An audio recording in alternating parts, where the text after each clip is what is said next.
Hello students. तो आज हम देखेंगे माइंड मैप 10th क्लास का इलेक्ट्रिसिटी चैप्टर का। ओके, तो इलेक्ट्रिसिटी चैप्टर टफ होता है थोड़ा सा, और इसके बाद हम कोशिश ये करेंगे कि हम एनसीईआरटी का वन शॉट भी बनाएं, एनसीईआरटी की बुक चले और मैं आपको उसकी कमेंट्री बताऊं। तो अभी देखते हैं हम माइंड मैप, बहुत इंपॉर्टेंट जो है। तो सबसे पहले हम देखते हैं इलेक्ट्रिसिटी।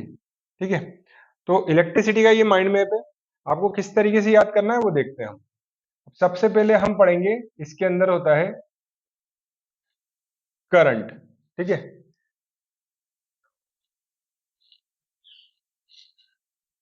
तो यहां आया करंट। तो इलेक्ट्रिक करंट होता क्या है? Electric current charge upon time, Q by T. ठीक, सिंपल सी बात। और अगर आपको इसे इस फॉर्मूले को याद रखना है तो क्यू आई टी ऐसे भी याद रख सकते हो, है ना। चार्ज का फॉर्मूला भी याद करते हो क्विट से। तो ये होता है करंट। अब इसे डिनोट किससे करते हैं? इसकी एसआई यूनिट क्या होती है? एम्पियर। याद रखिएगा, पूछ लेता है। ए से डिनोट करते हैं।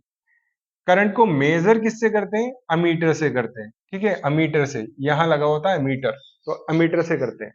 ये भी आपको ध्यान रखना है। अब ये तो हो गया करंट। ओके, और अब अपन आते हैं सर्किट के ऊपर।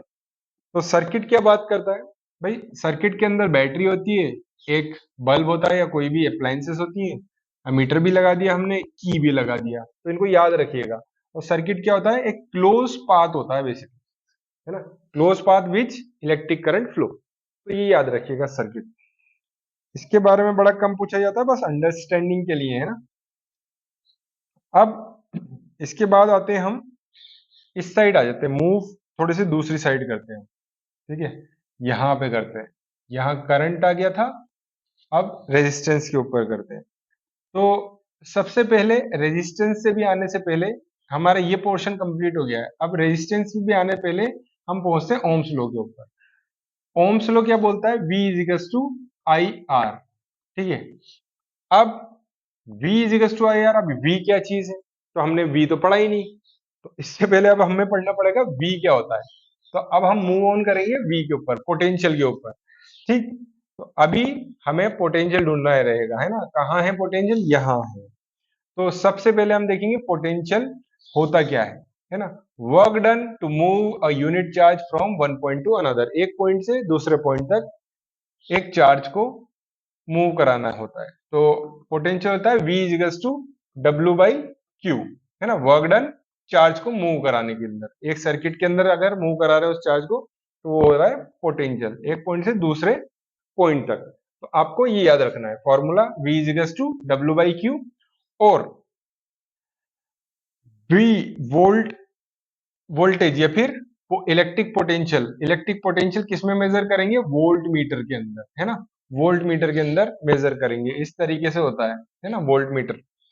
और इसकी एसआई यूनिट होती है वोल्ट, ये आपको ध्यान रख लेना है।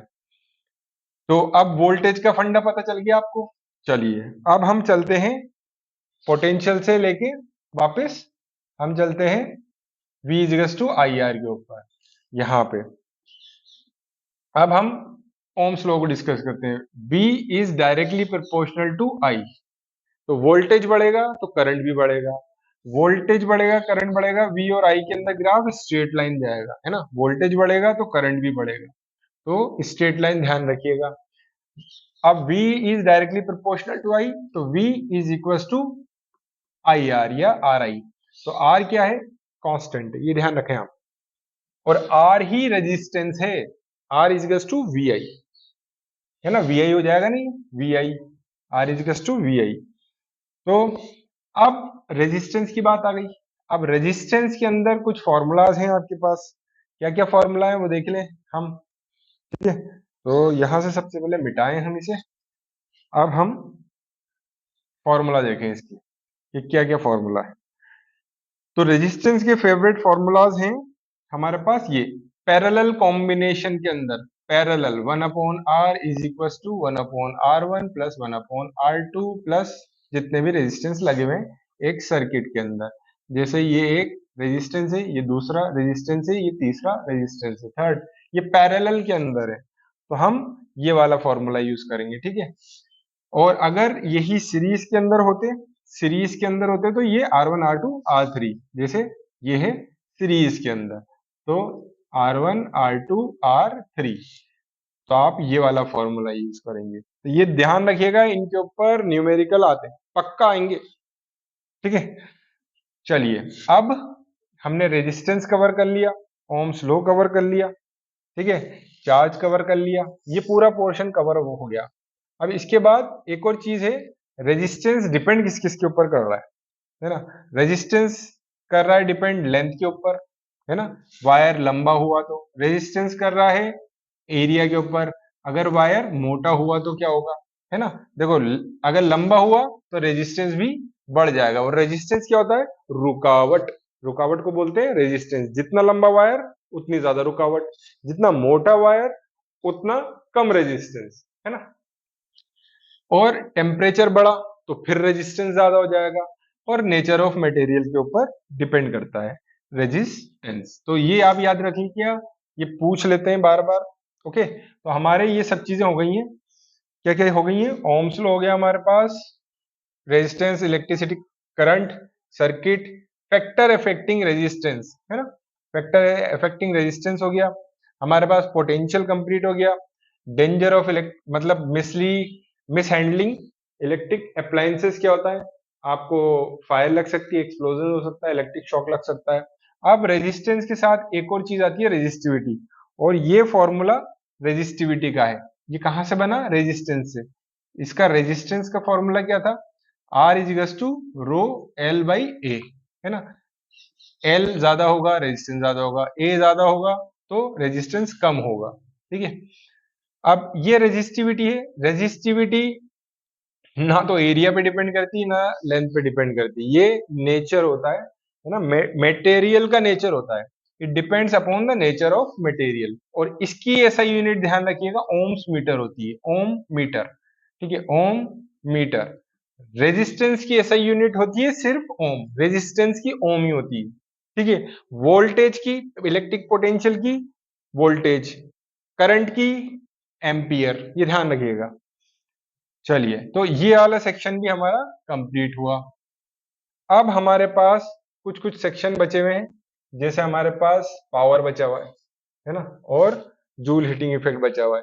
तो यहाँ जूल हीटिंग इफेक्ट भी है इस कोने में, इसे कंप्लीट कर लेते हैं हम, फिर आगे चलते हैं पावर की तरफ। तो जूल हीटिंग इफेक्ट के ऊपर आ जाता है क्वेश्चन कि हीट कितनी जनरेट होगी एक वायर के अंदर अप्लायंसेस में, तो आई स्क्वायर आर टी, करंट का स्क्वायर और रेजिस्टेंस और टी, इसके अकॉर्डिंग होगी हीट जनरेट, ठीक है। 1 कैलोरी इज टू 4.18 जूल। तो ये थोड़ा सा याद रखें, इसकी कमर्शियल यूनिट भी याद रखिएगा, पावर की अभी आएगा। तो ये जूल हीटिंग इफेक्ट में H is proportional to I R T, ये ध्यान रखना, है ना। चलिए, तो जूल लॉ हो गया हमारा। अब हमारे पास आएगा यहाँ पे पावर, ठीक है, पावर आ जाएगा।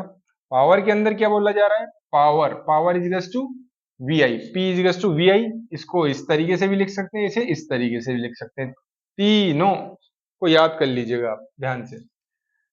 डेफिनेशन की बात करें, rate at which electric energy is consumed, कितना रेट से इलेक्ट्रिक एनर्जी कंज्यूम हो रही है, और इसकी यूनिट होती है वाट, ठीक है। इसकी commercial unit kilowatt, 1 kilowatt hour, 3.6 10⁻⁶ joule, इसे याद रख लीजिएगा, इसे 1 यूनिट बोलते हैं। तो ये कमर्शियली इस तरीके से हमारे घरों में 1 यूनिट की बात होती है ना, तो ये होती है 1 किलोवाट आर, ठीक है। तो ये याद रखें, इसका फॉर्मूला याद रखें। इसके बाद हमारे पास एक और चीज आती है, डायग्राम्स, सिंबल्स। सिंबल्स किसके, सिंबल्स इलेक्ट्रिक कंपोनेंट के। तो यहाँ पे जैसे वेरिएबल रजिस्टर का आ गया, तो ये ध्यान रखें ना, वेरिएबल रजिस्टर के आगे यूं लगा देना, यूं लगा देना। रजिस्टर का इस तरीके से होता है, वायर क्रॉसिंग यहां से यूं क्रॉस कर जाता है, वायर जॉइंट है तो ये हो जाता है, सेल का प्लस माइनस, ये ड्राई सेल का इस तरीके से होता है एक सेल, और ये बैटरी का इस तरीके से होता है। और बल्ब का तो आपको पता ही है सिंबल, ये बल्ब का सिंबल इस तरीके से नहीं आता, इस तरीके से आता है, यूं हार्ट बना हुआ, ठीक है। ड्राई सेल हो गया, स्विच, स्विच इस तरीके से आता है, ये स्विच का है, वायर का तो ऐसा होता है, फ्यूज का ऐसा होता है, और अगर की लगी हुई हो तो ये क्लोज की और ये ओपन की, ये आप थोड़ा सा ध्यान रखें। तो ये हो गया हमारा पूरा का पूरा माइंड मैप। ठीक है, तो आई होप आपको समझ में आ गया होगा। पूरी चीजें हमने कवर कर ली यहां से यहां तक। तो अब आप मेरे को ये जरूर बताइएगा कि एनसीईआरटी का वन शॉट आपको चाहिए नहीं चाहिए। कमेंट में लिखेंगे तो मैं कोशिश करूंगा बनाने की। ठीक है, चलिए।